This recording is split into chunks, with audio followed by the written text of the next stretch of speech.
Good afternoon, everyone, and aloha snack bar. It is that time of the afternoon for Rogue Money Radio.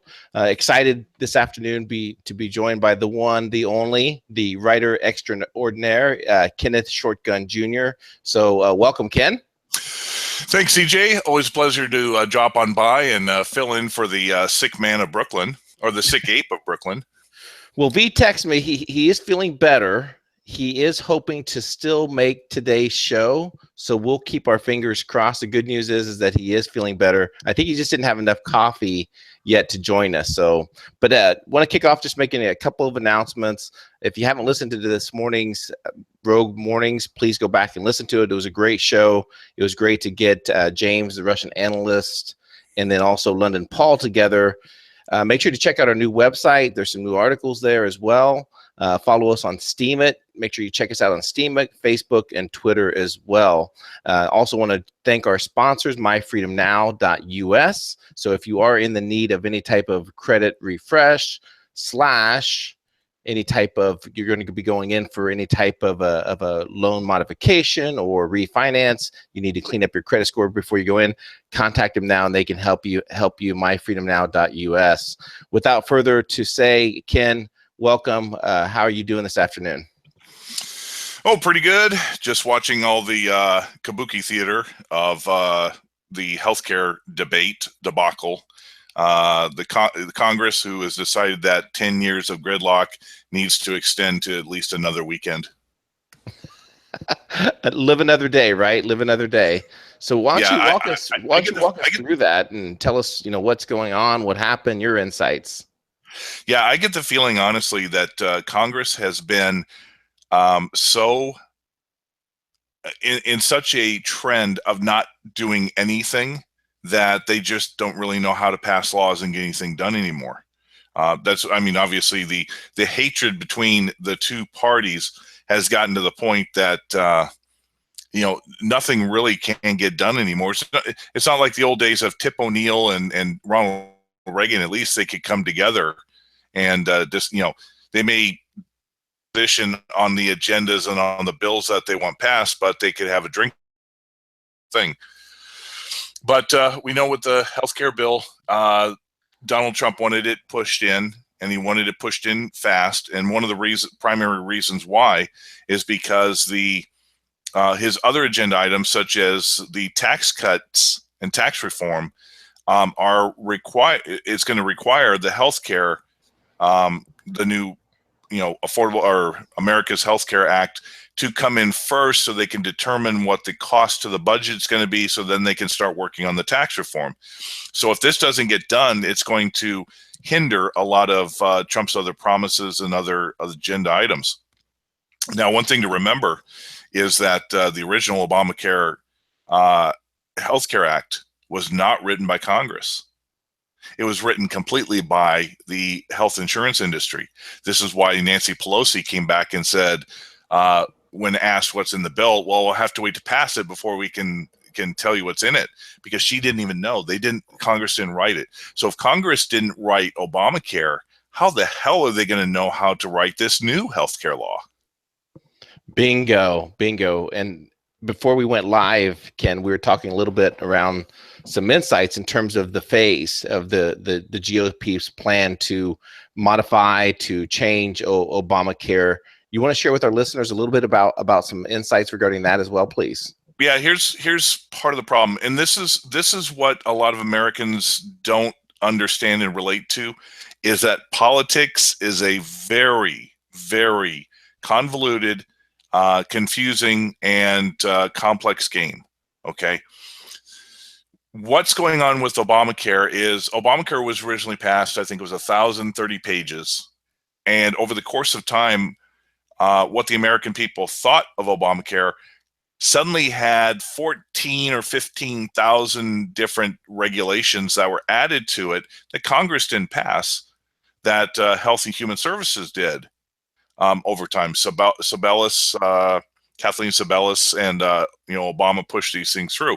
So in phase one, the phase one is dealing with the mandate, and it's dealing with procedural rules. This first part of this healthcare bill, because they can't rewrite they can't scrap Obamacare and bring in a new healthcare bill, because it requires 60 votes in the Senate, which they don't have. They have to do a sequestering of parts of the bill under what's known as reconciliation. And so that's why they plan to do this in 3 phases. The first phase was going to outline the procedures that will allow the Tom Price at Health Human Services to go ahead and start killing a number of the regulations that were added. It's going to remove the tax mandate. It's also going to remove the legal requirement that you have to have insurance. That was going to be part 1. Part 2, phase 2, was going to be that they were going to pass a law saying that the removal of the regulations by Tom Price were now law, because Tom Price is not an elected official, and what they do with regulations that are outside Congress, all that happens is if they lose the White House the next time, whoever comes in office can put those regulations right back in. Okay, so you have to have a law passed in Congress saying we accept these changes by the Health and Human Services, and that's going to be the law. That way they can't be put back in. And then the final phase was going to be the final removal of Obamacare. The problem, of course, is that the Senate is not, most of many of the Republican senators are simply Democrats, in disguise, rhinos. A large portion of them work for the establishment, and the establishment was the one who put in Obamacare to begin with, so that it would fail, and then people would scream and they would bring in nationalized health care, just like Canada, Britain, etc. And what you said is just so important to remember, because I was already listening to the Clinton News Network, several other outlets, and all you keep hearing now, Ken, is the fact that this is a failed deal by Trump. It's a failed deal by the administration, by Paul Ryan and the Congress, a failure of leadership, and just basically stating they think it's going to be a lot more difficult for this administration to get anything else accomplished. So what do you say about that? Well, yes and no. It's obviously some of the main agenda items like tax reform are we going to require that? But I think when Trump used Twitter last night and pretty much said, if you guys don't get this voted on, then we're going to just scrap it and we're going to move to the next thing. They're going to then move to tax reform and bypass Obamacare, and it's going to really be a failure on the Congress, because if you really think about it, Trump, all he has to do when posed with the question, why did Obamacare fail? Why didn't you get this thing? And he's going to say, look, we gave the entire blueprint to Congress. Congress makes laws. The presidency and the executive branch do not make laws. Point to them. Paul Ryan couldn't get this done. All the Republicans who put in 31 different bills under Obama in the last 2 to 3 years, 31 different bills to repeal Obamacare. They were all vetoed or they were killed in committees. Okay. These Republicans who 31 times tried to get rid of Obamacare, now they can't come up with a bill. Why didn't they have a bill and an idea and a plan and a format back when they were trying to get rid of Obamacare under President Obama? So he's got many avenues to point this back where the real problem lies. Now, what you said about the Clinton News Network and the media, well, that's the fake news. So what else are they going to say? They're part of the cabal. They're part of the establishment. So they're going to try to tear down Trump and whoever as they go. But as we're finding out, what appears today, yes, Donald Trump, his transition team, and Trump Towers were all surveilled. And the NSA, I believe there's a whistleblower coming out that's going to validate that. That's why Nunes today called in Comey and called in somebody else from the NSA and had a closed door session, because Comey is suddenly going to be told that you committed perjury and you lied, because there's already evidence that the FBI was investigating and did have this stuff. And it's kind of funny because just before we came on, Zero Hedge came up with a story that Comey suddenly made an unannounced trip to the White House. Interesting, interesting. And ladies and gentlemen, without further to do, I also want to take the time to welcome V. V, welcome back. How you feeling, buddy? I had a strange strain of the simian monkey virus, which literally put me under from 12 a.m. midnight when I went to sleep to 1 p.m. today when I woke up. I don't know what happened. I mean, I was just indelibly ill, feverish, very like flu-like symptoms, body aches and pains. Man, I just slept. I just slept and slept and slept and slept. And now I'm awake. I was able to go out and grab some Starbucks dark roast, which fired me up. It has curative and magical properties, and thus I'm not 100% in terms of energy wise, but at least the fever is gone, and I'm feeling much better. And Ken, thank you so much for coming on. I also want to thank London Paul and James, and of course CJ, you guys holding it down this morning, and again making this broadcast happen for all of you guys. And I want to thank all the folks for listening in and sending the good vibes and prayers in my direction. But Ken, you made some incredible points, man. Truly remarkable points. I mean, you broke down the whole Obamacare debacle so perfectly, and people don't seem to understand. You know, there's a lot of people out there that are hopping mad, saying, "Well, why won't they just rip it out?" And the analogy I always give to all the regulations, all the things that are basically that makes up the swamp that is called Washington D.C. It's like this. There's a point when you're dying of cancer. There's a point where the tumor is so damn big, and the tumor has developed its own blood supplies. Okay, and in order that if they were try to rip that tumor out, it will kill the patient. And that is what Trump's trying to do. He's trying to remove the tumor, cut off its blood supply little by little, systematically, just like as Ken described, 3-part phase in order to take out Obamacare. And like what Ken said earlier as well, there are, thousands, 1,500, 1,600 regulations that are with Obamacare, costly business and capital stifling regulations that are in there. And so this transition, what we're seeing with the drain the swamp and everything that he has to do, it has to be done systematically. And, I am still waiting, Ken. I'm still waiting for that Nunez, this whole NSA whistleblower thing. I am licking my chops to see what becomes of that, man. Yeah, obviously the people who still rely upon the fake news, that's never going to be reported, just like they're not reporting most of the other stuff. I mean, it's kind of funny. The fake news themselves are the ones who proved that there was surveillance. There was a story in the New York Times. There was a story in Washington Post a number of months back, I think going back to July before the election, that right there on the front page that Trump Tower is being surveilled for, this and that. So, but that's the problem, unfortunately, with society and the American people today is we live in this world of sound bites, and our memories of things, we really don't hold on to them and come up with real conclusions. We are easily swayed, and that's one of the reasons why the psychology of news is based on the you could have World War III and they would spend less than 5 minutes on it. Yeah. because people would say, oh, well, I'll switch the channel to go to this. The only times they love it are storms, where that clown Geraldo Rivera can stand on a pier as a tidal wave comes in and act like he's standing up against 200-mile-an-hour winds, Right. Or Exactly. Katrina. They love Katrina because they could just sit there and have the 24 and 48-hour news thing. But when it comes to actual news, as opposed to a show like this or some of the podcasts of the guests you have, whatever, we give the details not only of the problem, Correct, where the roadblocks are, but what the potential outcome, consequences, and solutions are. The thing about Obamacare is right now the smartest thing for Trump to do is say, screw it.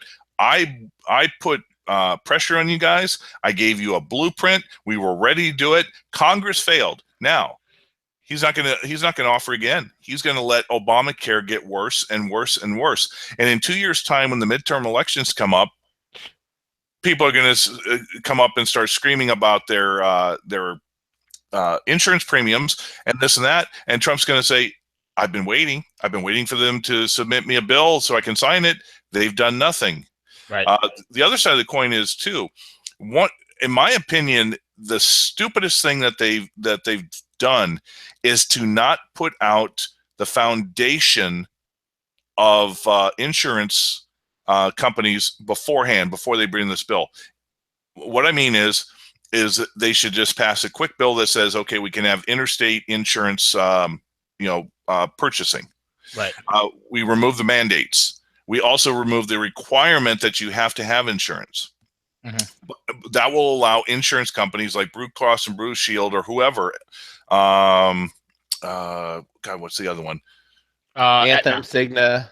Yeah, for them to come back, reestablish locations in the states that they left, that Obamacare killed them, get them in there. And then when you remove all Obamacare, people can instantly, and businesses can instantly have a place to go. Right now, they don't have a place to go. So if you remove Obamacare, guess what? You're still buying it at a national level, right, at a federal level. You have to have the groundwork in there. These companies are going to take a few months to do this, right, to jump in there. By the way, one of the things, the questions that was posed of, why it's not necessarily the greatest thing in the world to allow for intrastate insurance purchasing, because a place like California, where their medical costs are so inflated, if all of the residents of California bought insurance from a Blue Cross Blue Shield in New Mexico, and New Mexico had to pay like 5 times the normal cost for every single hospital visit for Californians, they'd go out of business. Yeah. So intrastate insurance isn't necessarily a good thing. You would have to limit the amount. You would have to raise the deductibles for individuals in other states like California, New York, and et cetera. Yeah. Right. I really hope at this point that exactly what you said, Ken, that Trump kind of washes his hands of this, and that may sound harsh, but he did. He presented options, and although a lot of the moderate conservatives were not happy with the approach of it, they made an attempt. They put forth, legislation that it was. So let Obamacare do what it was designed to do, and that's collapse upon itself. And many people are going to understand that. I mean, if people do not understand the economic impact that Obamacare made to small business, to the middle class, go ahead, provide insurance, but go ahead and provide it not only for the low income people, but go ahead and provide insurance for free if you think that that's really possible, which we know it's not. Right. And that's the thing that frustrates me is that, expand Medicaid, expand Medicare, and bring everyone onto the single payer system and let government provide. That's not the way that it works, people. Well, we're a fascist society. Like I said, America is no longer a republic. It's no longer a democracy. It's a fascist. All you have to do is look at the fact that Obamacare was not written by congressmen. It was written by the insurance agencies. All you got to do is take a look at the Dodd-Frank. Dodd-Frank was written by Goldman Sachs and Citigroup. Correct. Okay. The corporations dictate to the politicians, which means that we are merged into a fascist government. Now, one last thing I want to say about the healthcare, the new American Healthcare Act. Everybody is getting on the case of the Freedom Caucus inside the House, because it's the Freedom Caucus that is causing all these things. No, there's something important that I heard today that is dead on. One of the things the Freedom Caucus is they're not completely against most of the current things that are in the first phase of the healthcare bill. They want more things added. The reason why is because many of them believe that once phase 1 is passed by the House will never bring it up again. They won't go through phase 2 and 3. They'll just take a victory lap and say, we fixed Obamacare. And they will be the House will not address this, and it'll be left in a dangling participle of a healthcare system. That's why they want more added in this first phase, because they do not believe that Paul Ryan or anybody else in Congress is going to have the stomach to do what's required to do phase 2 and 3. Yeah. Exactly. What do you think is also like going on with I mean, my thing is this, man. It's Obamacare is destined for failure. It will collapse on its own, like we detailed, like we said. one way or another, these guys, all of these guys that were sitting on the fence because, you know what, there's some, pork barrel in there that benefits them. There's some generous aspects of the bill that they love so much.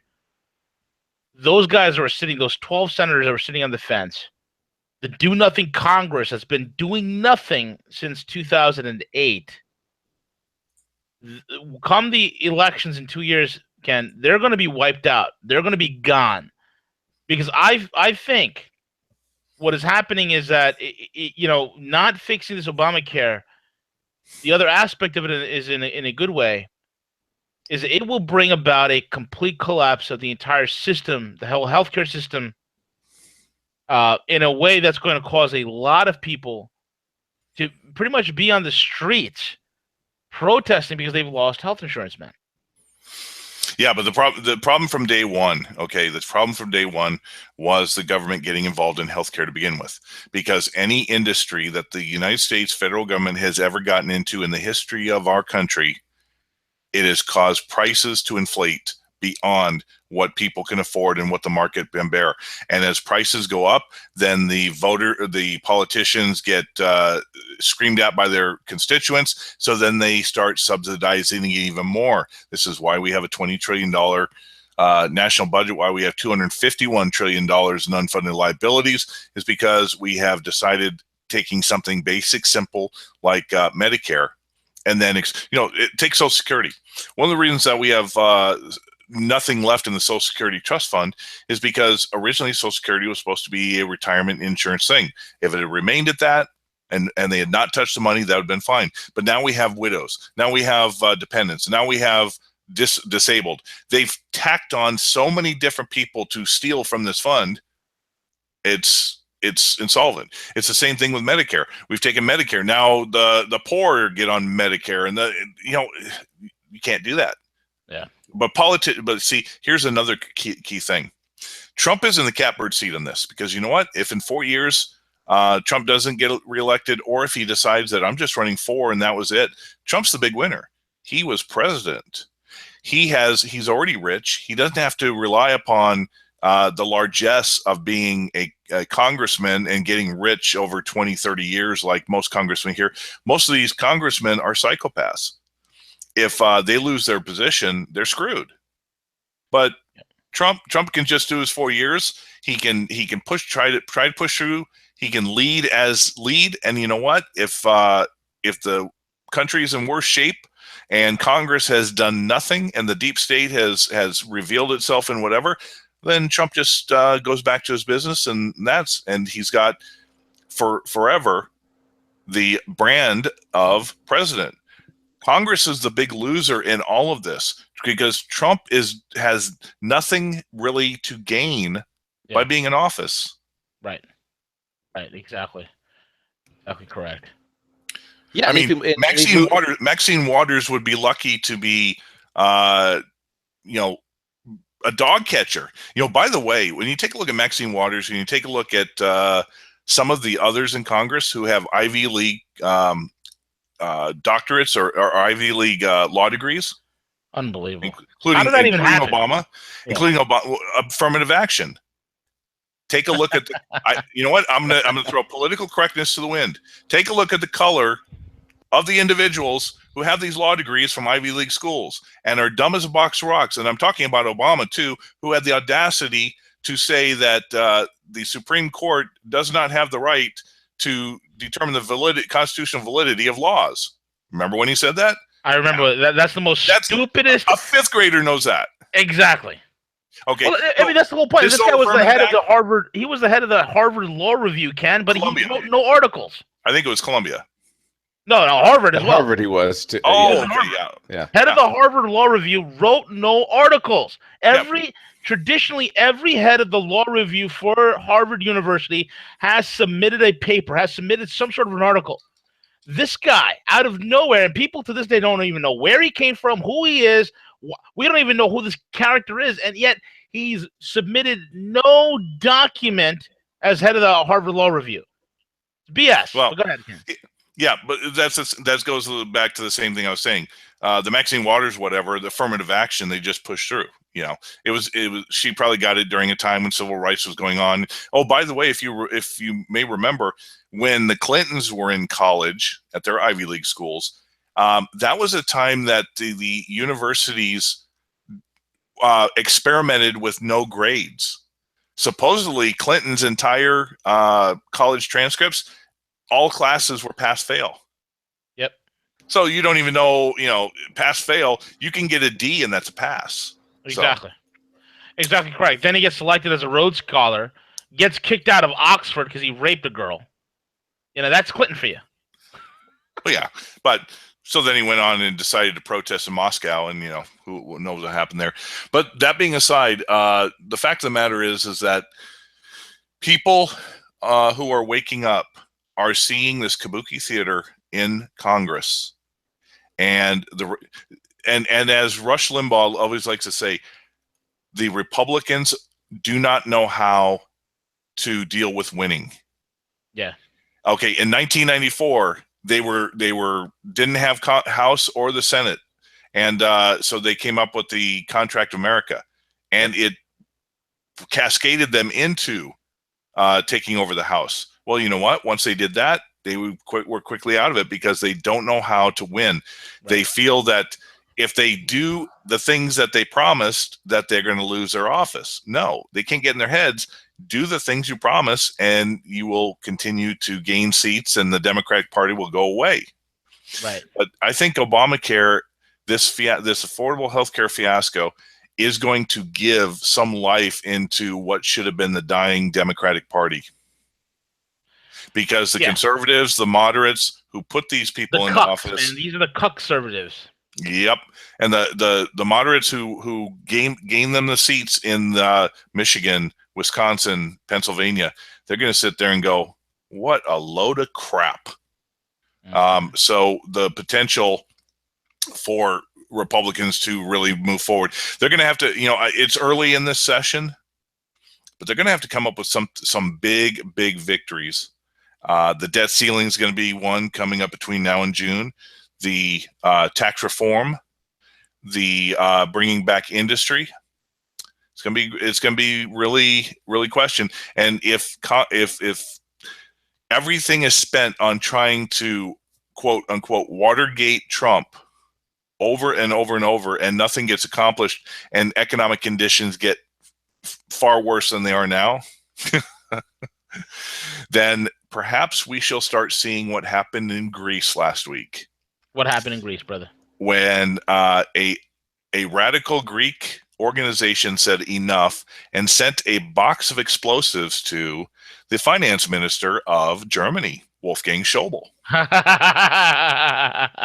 And they said, this is just the start. So I wrote an article on that. I said Greece, who first went to the ballot box by electing the Syriza party and Alexis Tsipras, they have now, after 3 more years of austerity and Tsipras giving in like a lackey to the troika, mm-hmm. They have now moved from the ballot box to the ammo box.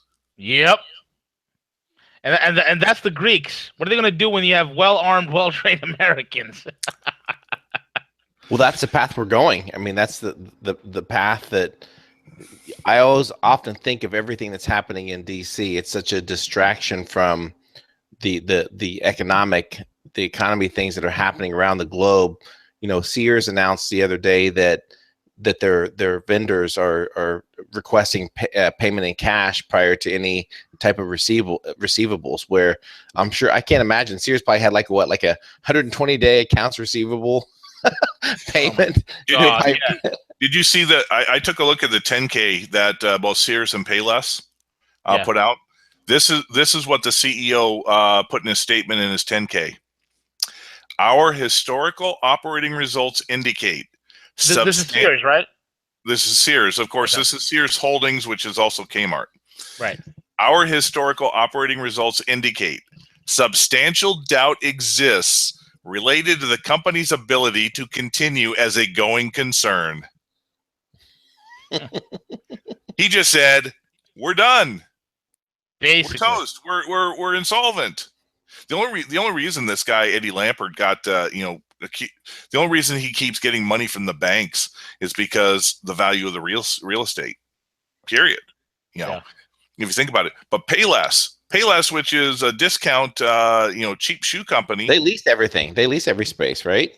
Yeah, they're gonna shutter 1,000 locations, and they're gonna declare for bankruptcy protection next week. Wow, ladies, do you hear that? Do you hear that? Payless is going out of business. Well, here's the scary part.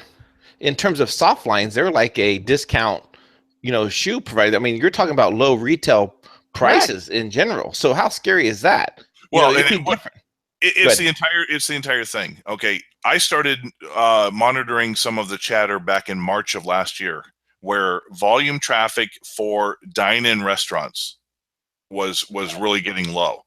That was followed a few months later by talk about traffic to fast food restaurants was in decline. And now we have a number of different places. I mean, for 3 years in a row, we've had Macy's, Nordstrom's close up stores. JCPenney is toast. But what's the one kicker? We now have probably the most important event, monetary event taking place in the early stages. And this is why the Fed, this is why Wall Street sort of shunned off the Fed last Wednesday. We have 7 straight quarters of declining earnings for the publicly traded companies. Yeah. This first quarter is going to be an 8th. It's obvious. Okay, so 8 straight quarters. What does that mean? That means we have stagnant economy. If you go back to, if you go over to Shadow Stats and have them look and take a look at the real GDP based on the 1980s model before it's changed 4 times by 4 different presidents for political reasons. Using 1980s model, we have been in a recession since 2000, except for one tiny blip in 2004. One tiny blip. We have been in negative growth ever since then. So we're in stagnant economy, and we now have rising inflation. All you got to do is look at the 10-year, the LIBOR rates. We are now in rising inflation. What is stagnant economy plus rising inflation equal? Stagflation, my favorite terminology. Yep. Now, let's take a look at the only way that they were able to deal with stagflation in the 1970s. Paul Volcker, who was in 1978 the head of the New York Fed, he got the FOMC in that year to raise the interest rates from 7 to 9% in 1978. Mm-hmm. And then they discovered in early 1979 that inflation was still raging at 13%. So then in 1979, they raised rates to 11.5%. Think about that. You raise rates not just a quarter point, but 2% one time, 2.5% within 6 months. Okay. By the time, of course, in 1980, we had Volcker who took over the Fed completely. And by 81, interest rates were at 20%. That's what he had to raise them to. That stopped stagflation, 80%. But what was our national debt then? $500 billion? Yep. The Fed's balance sheet was nothing. Nothing. It didn't even exist. They didn't have nothing on their balance sheet, basically. Exactly. So they were able to do this, raise 20% to stop stagflation in a period when there was no debt. Now, look at the debt, not just with the national debt, the global debt, the derivatives, and the Fed balance sheet. And right now, after 3 rate hikes in 15 months, they still aren't even at 1%. They are not going to be able to stop stagflation. The reason is because of the debt. Every 1% that the interest rates are raised is an additional $250 billion the federal government has to pay on interest on that debt. So if we went up to 4 to 5%, which is what we were just at the start of the crashing of the housing bubble, if we go up to 5%, that's going to mean an additional $1 trillion the federal government will take out of our budget to pay the interest on the debt. So they can't do that. They have no way to stop the stagflation that's coming.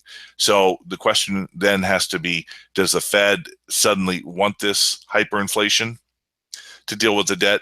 I honestly think that the Fed has no idea absolutely at all what they're doing, period. And so with that being said, Wall Street knows it. The ECB, I don't know if you saw the article I wrote. This is the kicker. The ECB has now come out, or a finance minister, not Schäuble, but a different finance minister in Germany. He demanded that there be more transparency and monitoring of the policies of the European Central Bank.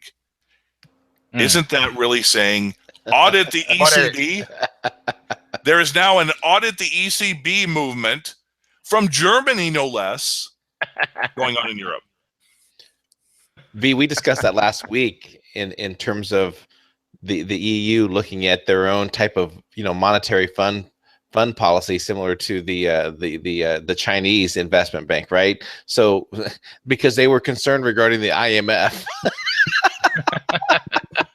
Well, I don't know if you guys saw this story that came out yesterday. It was Nicolas Sarkozy, bro, that called for the transparency at the ECB.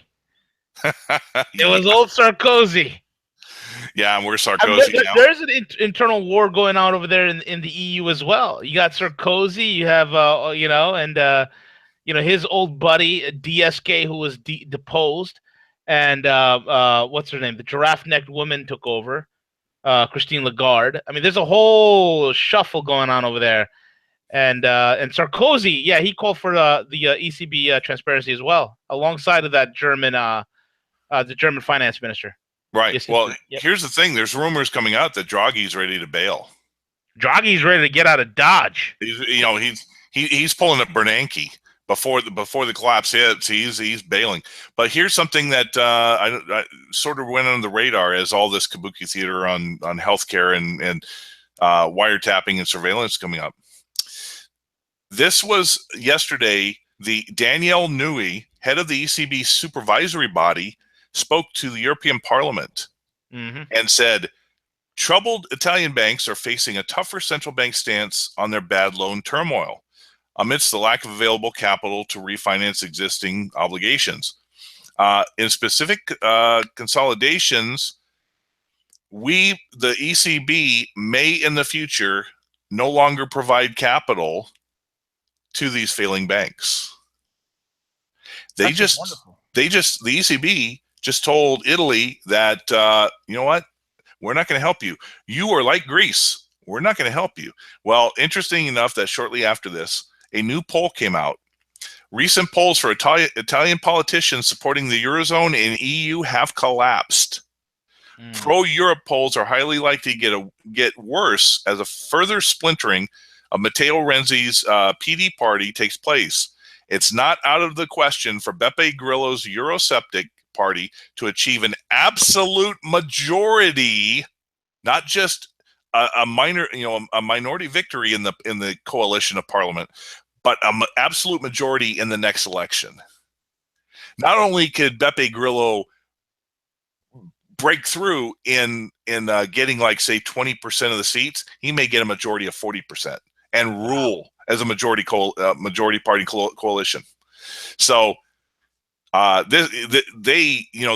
think they really know. And the problem with the ECB is that because of the rising inflation in Germany, which if you want to take down Merkel, all you had to do is find a way to get inflation into the economy. And the people who remember Weimar Republic, they will throw out any politician who allows a hint of inflation in the country.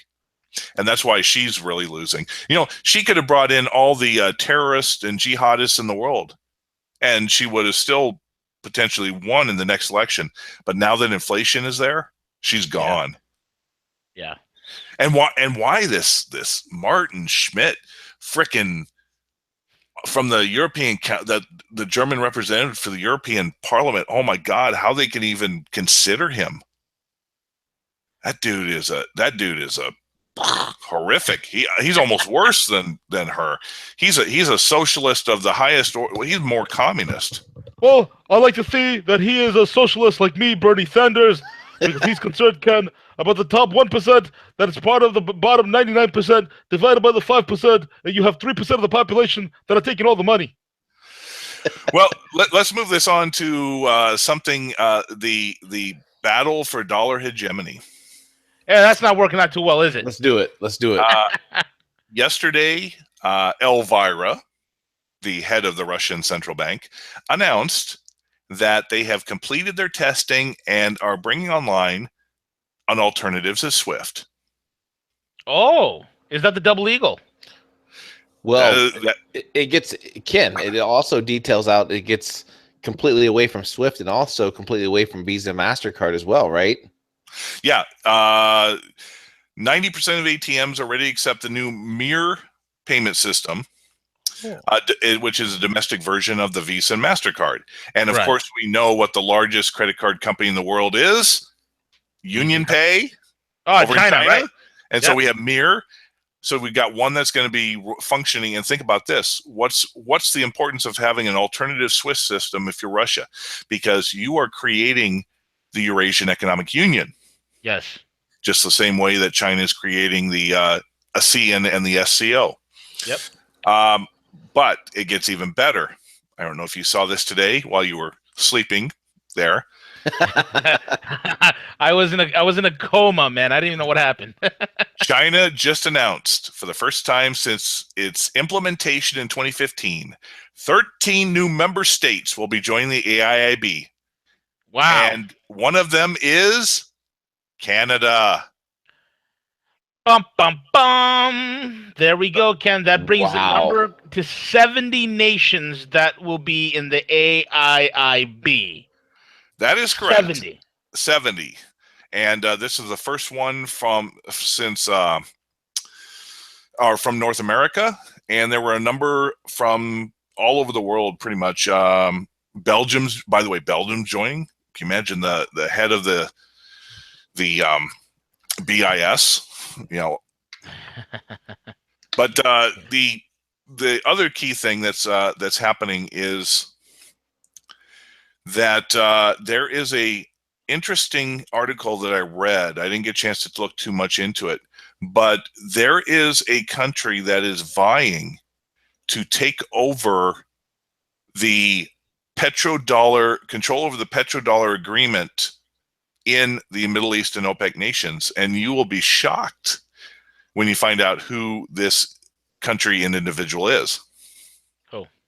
Who has decided that he wants to become dictator of the caliphate? Yes.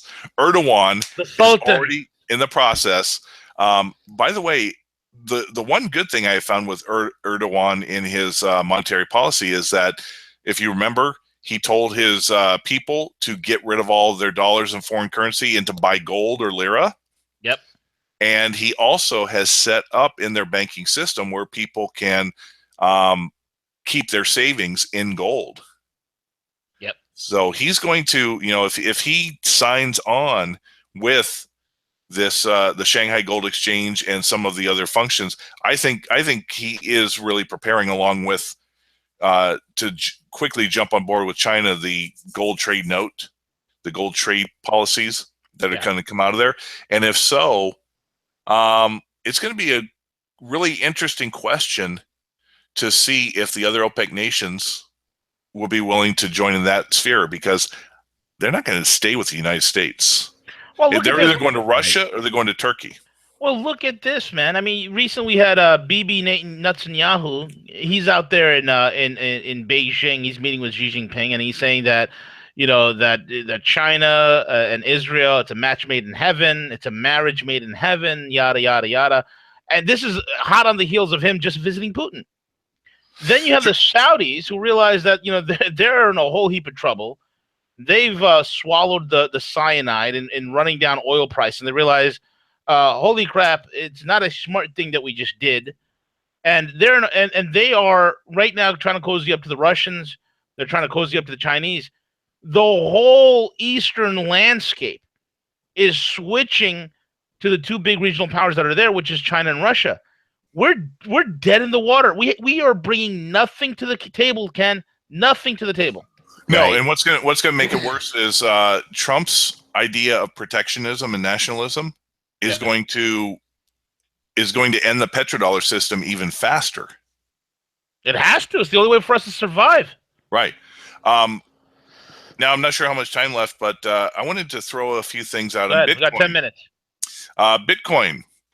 Now, obviously, Bix has been selling the pros of Bitcoin in his shows with you on Hump Day.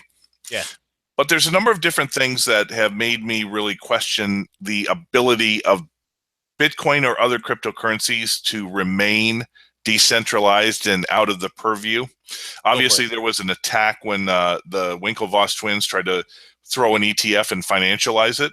Mm-hmm. There's also the fact that the biggest problem with Bitcoin is not Bitcoin itself or even this fork, the speed necessarily. It's more along the lines of the third-party conduits, i.e. Bitcoin exchanges. Right. Because that's the Mt. Gox and then the Chinese ones that really cause the problems. Because you've got somebody who is trying to make a profit off the transactions of Bitcoin rather than Bitcoin itself.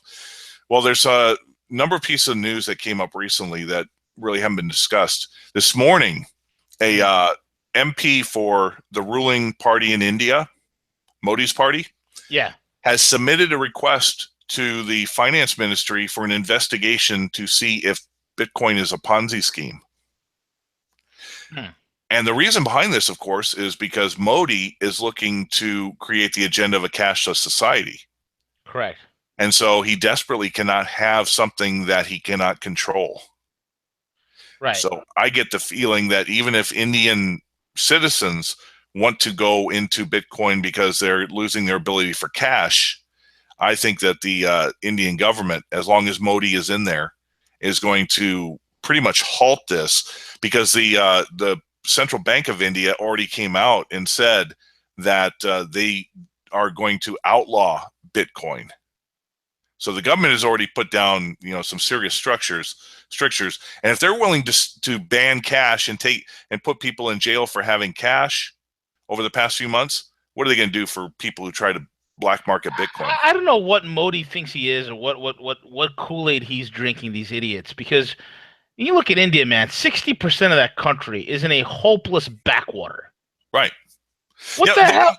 They don't care. See, the problem is that Modi is, when he came in there as a populist, I really believe he's an establishment. I think so part too. Of the cartel. I think he's a British plant. Right. And the other side of the coin is the only ones who benefit from a cashless society and a digital system are the corporations. Because if everything has been in cash and few people have bank accounts, if you're a corporation, you don't want to sit there with a cashier in front of your thing while people are coming in with cash just to buy your products over and over and over and over and over, But on the other side, here's the two things that are really making me wonder. Coinbase. If you remember Coinbase, the FBI raided it about a month ago and demanded to see all the records of every individual who's done a transaction. No, it was the IRS that raided it. No, it was the FBI raided it too? The FBI first. I've got a story about the IRS here in a second. But the FBI went in, and I think they wanted to check and see and get everybody whose transactions. Now, that was the first. I think it was setting up the IRS. Because of this, we remove one of the key legs of Bitcoin's value, which is privacy. Right. Privacy and transparency.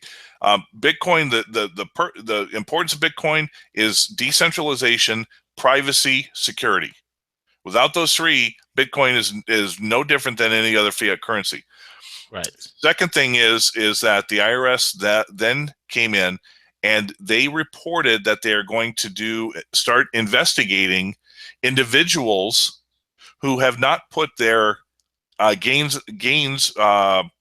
gains on their tax returns for Bitcoin transactions. Where does this stem from? This stems from a 2014 ruling out of the District Court of Southern New York. Hey, Preet. Anyway, they ruled that Bitcoin was not a currency, but it was rather a security, and thus it was subject to capital gains taxes. But the way you would fight that is you'd have to go with the ruling of a Superior Court judge in Florida that said that Bitcoin is the equivalent of poker chips. Right, but that's a state thing versus a federal, because the Right, U.S. exactly. District Court did that. Now, here's the other thing that's coming on. This is what scares me the most. We already had the ETF fail for the Winklevoss twins, but the Bitcoin exchange Coinbase, their GDAX, which is a platform to do currency trading, has added margin trading to their platform. Eligible traders can now trade up to 3 times leveraged orders on Bitcoin, Ethereum, and Litecoin. You have now fractionalized and financialized Bitcoin and other alternative currencies in a Bitcoin exchange. You think that the garbage that was going on with Mt. Gox and with the Chinese exchanges was bad by their pooling it and selling it, 100 times per. Now you're going to have margin orders, margin Boom. trading. Here we go again. So they've gone full retard, Ken, is what you're saying. Exactly. And if they're able to do this with Bitcoin, and the final thing I want to say about Bitcoin is this, okay? Think about when our grandparents or our parents, when the transition from paychecks, physical paychecks, to direct deposit. I knew tons of people who it took them forever to be willing to accept direct deposit. Okay, this is a paradigm shift. How many baby boomers, or those who are 50 years and older, are going to want to deal with something like Bitcoin? They're not going to. The millennials will buy into it because, Right. they were hatched from an iPhone box. Correct. But those in the older generation who primarily have the money and are one of the biggest demographics, how are you going to get them to buy into this and be able to use this? I know a lot of them who still can barely do email and AOL on their computer. Exactly correct. So if you're going to bring Bitcoin as expected during the collapse, it's going to be the currency of the country. You're not going to get enough buy-in to be able to be feasible. And lastly, I've been waiting to see the critical mass for Bitcoin. If retailers were willing to change their point of sale systems to accept Bitcoin, then I was going to say, I'm all for it. I'm big time. This is money. It's accepted money. It's going to be used for its real purpose. But the fact of the matter is that Bitcoin today, right now, all it is speculation. Everybody talks about, well, you need to accumulate because it's going to go up in value. That's a speculative investment. That's not money. So Right. what I'm doing, and what I suggest to anybody who asks me for my opinion, okay, is Bitcoin may become the primary currency or a major currency in the country, in the world, when the financial system collapses. I'm not denying that that's a possibility. But what I'm going to do is I'm going to buy physical gold and silver as my hedge. Right. And if Bitcoin then does, I'm just going to sell off my gold and silver and buy Bitcoin. Right. That way, I don't lose anything, and I'm hedging myself from the potential of this digital currency that's not in my hands, that it may fail, it may not. Because how many people bought the Iraqi dinar? How did that work out? Yeah. Well, Ken, the Iraqi dinar, they haven't been revalued yet. We're still waiting for the revaluation. You know how many arguments I've got into with these dinar and dong idiots? And I've always told these people, listen, if you're into dinars and dongs, then you're a ding dong. I'm sorry. Like, they just revalue it. No, they lopped off a zero. That does not mean revaluation. It's called monetary policy 101. Understand it. This is not how things go. Exactly. And so that, to me, I am not for or against Bitcoin. I'm not going to ever dissuade somebody from it. I don't have that that obsession here or there. With me, it's more like I am taking a look at all of these potential cons that governments, because I really loved it, the thought of a decentralized currency. But when I talked to a lot of people in the freedom days back in 2009, 10, 11, it was almost like a joke. It was like something that they could do on the fringe and act like, yeah, we're rebelling against the government. Woohoo! No, it never really took off in that aspect. And then when it did take off, think about it. Bill Gates says that Bitcoin is here to stay and whatever. why am I taking the opinion of Bill Gates? I don't trust a damn thing that comes out of his mouth. And if he's for it, and say Warren Buffett's for it, I'm running to the hills to something else that they don't want. Right. Exactly. And what they never want is gold and silver. Yeah, they kowtow gold and silver, but Right. But who is becoming the new financial centers of the world? China and Russia. Right. How I want to do what they do because they're going to take over the system. Right. Exactly correct. My whole thing for the longest time is, Ken, look, I love Bitcoin, love the blockchain technology. I love the fact that the potential is there to really revolutionize how people can do banking. It gets a lot of people that were underbanked into the banking system. But when you really think about it, Ken, here's a mind-blowing statement. There are 6.2 billion people that are either underbanked or unbanked. How do you get them into banking? And we can quickly say, Bitcoin.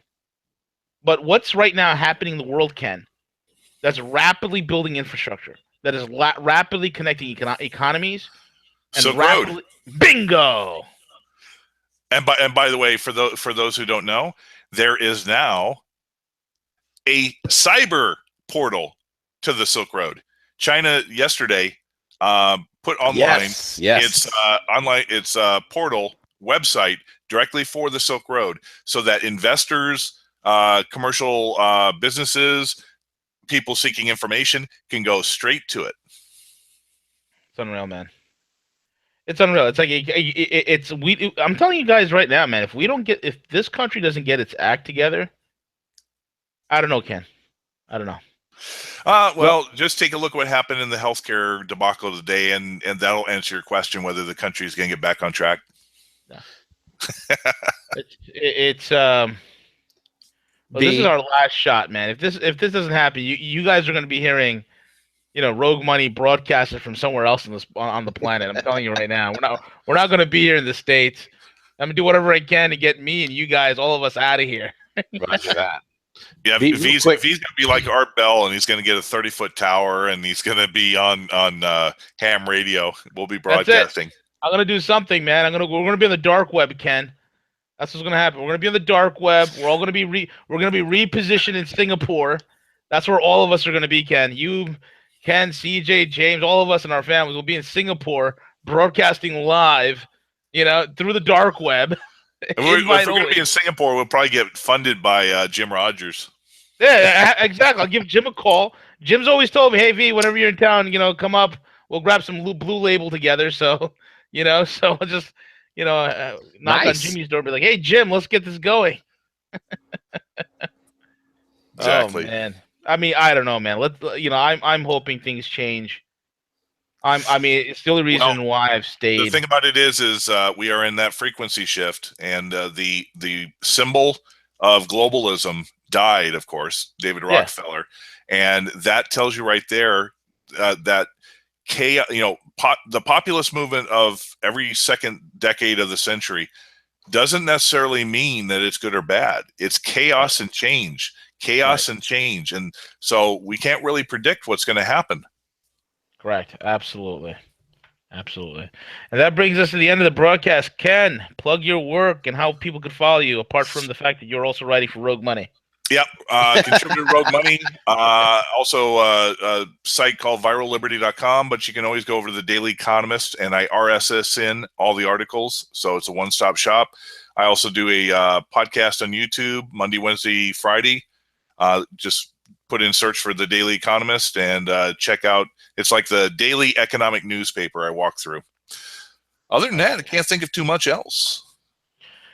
That's about it. And, you can find us on roguemoney.net.